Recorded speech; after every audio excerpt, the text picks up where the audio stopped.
नमस्कार, मी सुमित राघवन. बऱ्याच वर्षानंतर शिर्डीला येणं झालं. असं म्हणतात की जोपर्यंत बाबा बोलवत नाहीत तोपर्यंत शिर्डीला येणं होत नाही, आणि तसंच झालेलं आहे बहुतेक माझ्या बाबतीत. कारण मी जवळजवळ 22 वर्षानंतर शिर्डीला येतोय.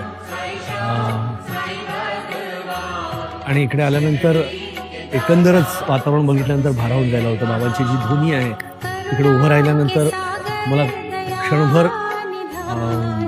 अशी प्रचिती येते की साक्षात तुमच्या अवतीभोवती बाबा आहेत. आणि जे खरंच आहे, हे जे दोन शब्द तुम्हाला दिसतात, श्रद्धा आणि सबुरी, हे दोन शब्द ह्या जीवनाचा सार आहे असं मला वाटतं. या दोन शब्दांचं आचरण करणं फार महत्त्वाचं आहे. इथे आल्यामुळे मला तरी फार प्रसन्न वाटतं. आणि म्हणजे दिवसाची जेव्हा सुरुवात करतो तेव्हा मी